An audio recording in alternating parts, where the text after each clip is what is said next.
Bonjour à tous, c'est Joris de DPZ3448 et on se retrouve pour une nouvelle vidéo. Beaucoup de passionnés affirment que le moteur, c'est le cœur de la voiture. Même si ces machines thermiques nous font rêver de par leur performance et leur technologie, une voiture, ça reste quand même un ensemble d'organes qui lui donne sa personnalité. Aujourd'hui, les moteurs ont de plus en plus de spécifications et on va les découvrir aujourd'hui. Allez, c'est parti!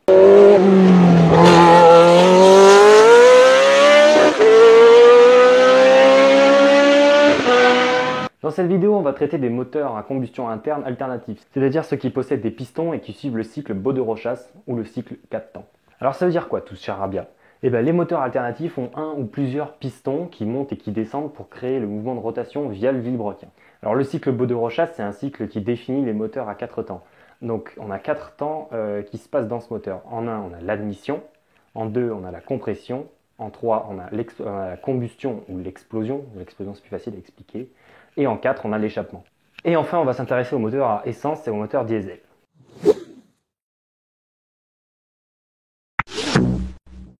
Alors, il existe plusieurs formes de moteurs, on appelle ça une architecture moteur. Il y a des architectures en ligne, en V, en W, ou même à plat. Alors en fait, ce qui s'est passé pour qu'on en vienne à ça, c'est parce que dans les années 50, quand on voulait rajouter de la puissance, en fait, on augmentait la taille des moteurs. Puisqu'en fait, dans un moteur, quand le piston remonte, on a une pression. Et dans les années 50, on ne pouvait pas monter très haut en pression comme aujourd'hui. Donc du coup, les constructeurs, plus particulièrement en compétition, ont rajouté des cylindres, les uns après les autres. Alors ce que j'ai dans les mains, ça s'appelle des chemises amovibles. Ça n'existe plus trop sur nos moteurs aujourd'hui, maintenant elles sont directement coulées dans le moteur. Mais il faut savoir qu'avant, on pouvait les retirer. Avant, je parle jusque dans les années 80-90. On pouvait les retirer, en fait là c'est comme si je tenais un cylindre. Donc dans les années 50, pour augmenter la puissance des moteurs, on prenait des cylindres et on les mettait les uns à côté des autres. Sauf qu'à force de rajouter des cylindres les uns devant les autres, ça prend de la place. Puisqu'il faut s'imaginer que les cylindres étaient beaucoup plus gros. Ça provient d'une 4 chevaux, c'était des tout petits moteurs. Donc à force d'augmenter la taille, finalement ça fait des capots toujours plus longs. Et en fait ces capots longs, c'est pas le top. Donc à un moment les constructeurs se sont rendus que plutôt que de les mettre les uns derrière les autres, on pouvait les mettre les uns à côté des autres. C'est comme ça que sont nés plusieurs moteurs, notamment les moteurs parallèles sur les motos, on en retrouve beaucoup. Mais l'architecture qui a été retenue jusqu'à aujourd'hui, c'est l'architecture en V. C'est-à-dire qu'on va mettre les cylindres les uns à côté des autres dans une forme de V. Alors il y a plusieurs moteurs en V, il y a des moteurs en V plus ouverts, plus fermés. Ça dépend vraiment de l'architecture moteur. En général, on retrouve ce V ouvert à 90 degrés. Ça, c'était pour augmenter le nombre de cylindres sans prendre trop de place. Et c'est là où on retrouve une architecture un petit peu particulière. Puisqu'en fait, le but, c'est de tout le temps gagner en place. C'est-à-dire de faire des moteurs les plus gros possibles, mais qui prennent le moins de place. Et c'est là qu'est né le moteur en W. En fait, c'est un moteur en V qui est classique, sauf que les cylindres sont rapprochés et ils forment une sorte de W. Et ensuite, donc ça c'était pour réduire l'encombrement. Mais en fait, un moteur, c'est vachement haut, puisque donc on a les cylindres, en haut on a la culasse, les arbres à cames, en bas on a le vilo, le carter d'huile, etc. Mais en fait, c'est vachement haut comme pièce mécanique. Et ça, pour le centre de gravité, c'est pas terrible. Et c'est là qu'intervient Porsche avec son moteur flat. En fait, Ferdinand Porsche a d'abord commencé à développer ce moteur sur la coccinelle Volkswagen. Et en fait, ce moteur, c'est un moteur qui a plusieurs cylindres, sauf qu'ils sont pas en V, ils sont pas à la ligne, ils sont pas en W. En fait, ils sont à plat. C'est-à-dire qu'on a un vilebrequin central, et en fait, il pousse les pistons dans le sens opposé.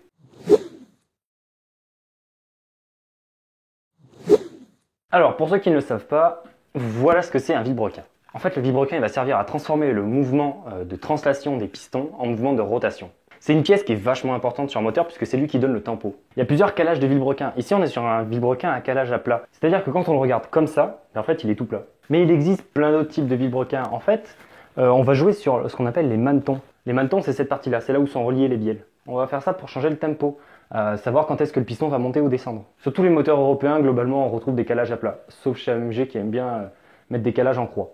Un calage en croix, mais qu'est-ce que ça veut dire? En fait, le vilebrequin calé en croix, en fait, quand on va le regarder de face, il va plus faire une ligne comme ça, il va faire une croix. Ça, c'est vachement bien, on peut avoir plus de couple. Par contre, quand on tourne, c'est un petit peu déséquilibré. Donc forcément, c'est déséquilibré, on ne peut pas prendre autant de tours minute. C'est d'ailleurs pour ça que tous les V12, V8 Ferrari sont calés à plat et ils prennent énormément de tours minute. Les vilebrequins américains sont calés beaucoup en X. C'est des moteurs qui sont très couplés à bas régime mais qui prennent pas beaucoup de tours. Forcément, ils sont déséquilibrés. En moto, il y a Yamaha qui avait développé sur sa sportive R1 le calage crossplane. C'était un calage différent qui permettait de répartir la puissance sur toute la roue de la moto pour augmenter l'adhérence. Ce qui fait que quand on mettait gaz à fond, en fait, toutes les explosions de puissance étaient réparties sur toute la roue et non plus à certains gros points. Ça permettait d'éviter de stresser la gomme et de donner plus de grip. Une sorte d'anti-patinage quoi. Et les moteurs ont des sonorités différentes. Si vous écoutez un V8 américain et un V8 italien, ben, on sent que l'américain est un peu plus rauque. Et ça, c'est dû au calage. Puisqu'en fait, vu qu'on change le tempo, ben, on change aussi la note qui va derrière.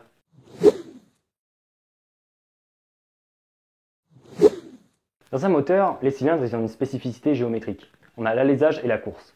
En fait, l'alésage, ben, c'est le trou, tout simplement, puisqu'en fait, en mécanique, c'est ce qu'on appelle un alésage. Ben, la course, c'est la longueur du cylindre. C'est la différence entre son point le plus haut et son point le plus bas. Tout ça, ben, en fait, géométriquement, ça me donne un volume. Et en fait, ce volume, ben, c'est la cylindrée. Dans chaque cylindre, on a un déplacement de volume qu'on multiplie par le nombre de cylindres et ça nous donne la cylindrée totale d'un moteur. Quand on nous dit que c'est un moteur 2 litres, ben, en fait, c'est-à-dire que chaque cylindre fait 250 cm3.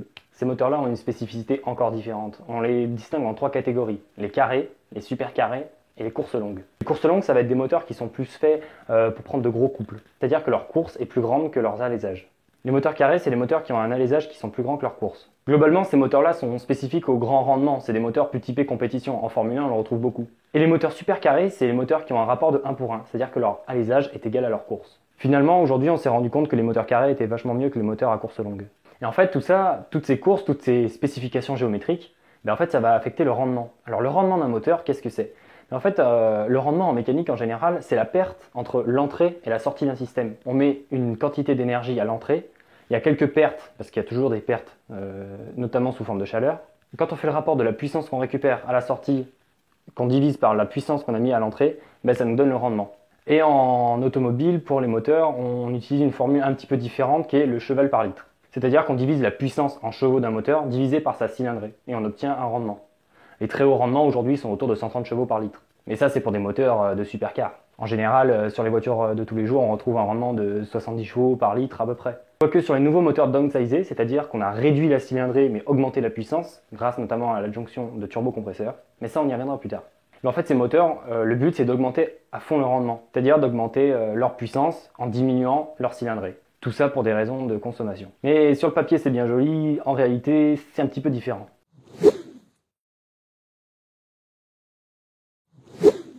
Contrairement à ce qu'on pense, le taux de compression, c'est pas la pression qu'on a dans un cylindre.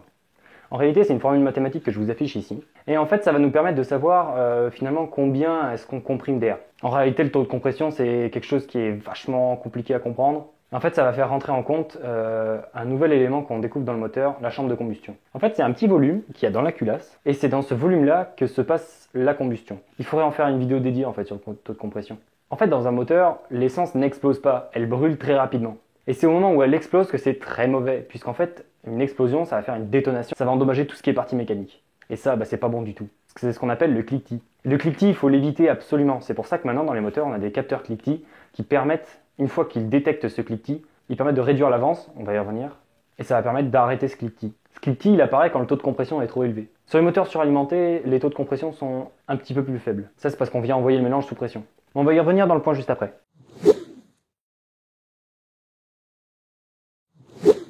Alors la distribution et l'alimentation, c'est les éléments primordiaux. On va commencer par aborder un petit peu la distribution. La distribution, la courroie de distribution, la chaîne de distribution, en fait c'est pareil. Le but de ça, ça va être de relier le vilebrequin en bas aux arbres à cames qui sont en haut. En fait un arbre à cames, ça ressemble à ça. C'est une grande pièce qu'on appelle un arbre en mécanique. Il y a des cames. Alors des cames, on peut appeler ça aussi un excentrique, c'est plus simple à comprendre. En fait les cames, c'est ce qui va commander l'ouverture des soupapes. Et une soupape, ça ressemble à ça. Alors là, je vais devoir vous détailler un petit peu de quoi est composé le haut moteur parce que sinon ça va être trop compliqué à comprendre. La base du haut moteur, c'est la culasse. La culasse, elle est là pour mettre tous les éléments du haut moteur. On y retrouve les soupapes, l'arbre à cames, les bougies. Uniquement dans un moteur essence puisque le moteur diesel ne fonctionne pas avec des bougies. En fait, les soupapes, c'est des petites valves. C'est juste des robinets. Quand la soupape d'admission est ouverte, elle laisse rentrer l'essence et l'air. Et quand la soupape d'échappement est ouverte, elle laisse sortir les gaz d'échappement. Pour commander ça, on a un arbre à cames. Cet arbre à cames, il est relié au vilebrequin en bas par la distribution. La distribution, elle peut se faire par courroie, par chaîne ou même par pignon. C'est super important parce que c'est ça qui synchronise tout le moteur. C'est-à-dire qu'en bas, le vilebrequin sait où sont ses pistons et en haut, l'arbre à cames, il sait où sont ses soupapes. Et à un moment, il faut que les soupapes elles s'ouvrent au bon moment. Donc en fait, tous les deux, ils sont synchronisés, ils sont calés. Ce qu'il faut retenir, c'est que quand le vilebrequin fait 2 tours, l'arbre à cames en fait 1. Ça, c'est la distribution. Maintenant, l'alimentation. Alors là, on va faire une séparation entre l'essence et le diesel. D'abord, on va commencer par l'essence, après on viendra sur le diesel. Donc dans un moteur essence, l'alimentation, c'est quoi son but? Son but, ça va être de mélanger un petit peu d'essence avec beaucoup d'air. Précisément, 1 g d'essence pour 14,7 g d'air. Et ouais, ça fonctionne avec beaucoup d'air quand même. Ce rapport, c'est ce qu'on appelle la stoichiométrie. Bon, en gros, ça sert à rien de retenir ce mot, mais il faut juste savoir qu'il y a un rapport parfait. Les types d'alimentation, il en a existé plusieurs. On a commencé au début par le carburateur, c'est ce qu'on voit derrière. Puis on en est venu à l'injection, au common rail, etc. Mais ça, il faudrait en faire une vidéo dédiée tellement il y a eu de systèmes. Ce qu'il faut retenir, c'est que peu importe le dispositif d'alimentation, le but c'est qu'on envoie un mélange d'air et d'essence dans le moteur. Le moteur diesel, c'est un petit peu différent. En fait, on va pas vraiment mélanger... le moteur diesel, c'est un moteur qui fonctionne très pauvre. En gros, ça veut dire qu'il a un rapport stoichiométrique qui demande plus d'air qu'un moteur essence.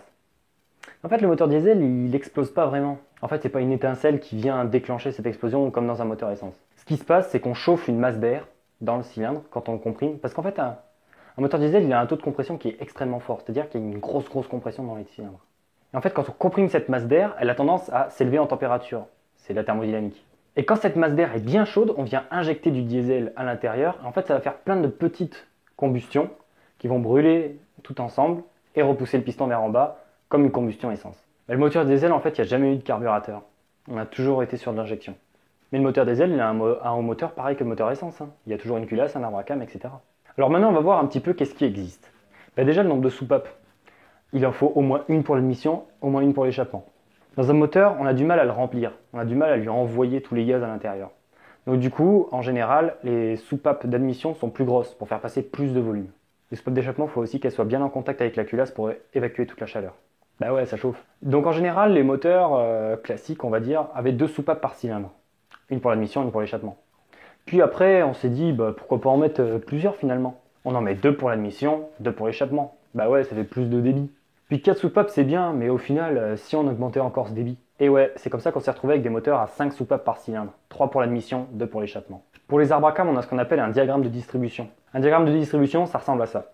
Et en haut, on a l'angle de croisement des soupapes. En gros, c'est le moment où la soupape d'admission est ouverte en même temps que la soupape d'échappement. Plus ce croisement sera important, plus on aura de coupe dans les bas régimes. A contrario, plus il sera faible, plus on aura de puissance dans les hauts régimes.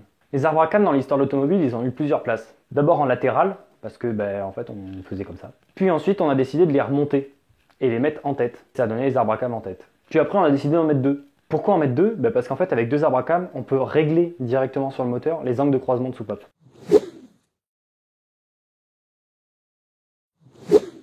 Et dans l'histoire d'automobile, on cherche toujours à avoir plus de puissance. Et c'est Renault qui a développé une belle technologie qui s'appelle le turbocompresseur. C'est une technologie qui existait un petit peu différemment, mais elle existait déjà avant. La suralimentation est d'abord passée par des compresseurs. En fait, les compresseurs, c'est quoi ? C'est une turbine, ou des fois des hélices, il y a eu plein d'essais. En fait, le but, c'était de comprimer l'air pour que l'air, en fait, n'arrive pas directement grâce à l'aspiration naturelle du moteur, mais arrive sous pression pour qu'on le remplisse beaucoup mieux.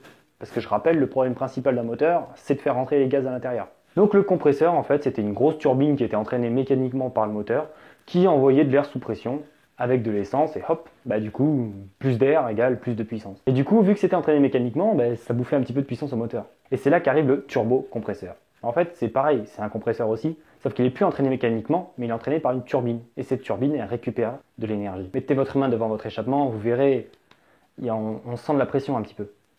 En fait, ça a entraîné une turbine. La turbine a été sur le même axe que la turbine du compresseur. Et en fait, les gaz d'échappement, ils faisaient tourner une autre turbine qui comprimait des gaz qui l'envoyait plus fort. Et en fait, ça permettait de récupérer de l'énergie perdue dans les échappements, de comprimer de l'air pour pouvoir faire mieux marcher le moteur. C'est grâce à la suralimentation qu'on monte à des puissances phénoménales. Aujourd'hui, un bon préparateur avec un moteur forgé et de gros turbos, on peut monter à plus de 1000 chevaux sur à peu près n'importe quoi. La suralimentation, elle est en train de connaître son pic, puisqu'en fait, dans les années 2000-2010, on s'est rendu compte que les moteurs, ça consommait vachement. Et quand ça consomme, ça pollue. Donc du coup, on s'est mis à faire des moteurs de cylindrée tout petits, pour que ça consomme un tout petit peu. Et ensuite, on leur a mis des gros turbos, pour que ça ait quand même la même puissance qu'un moteur normal. Alors ça, c'est bien sur le papier, mais en réalité, c'est pas terrible.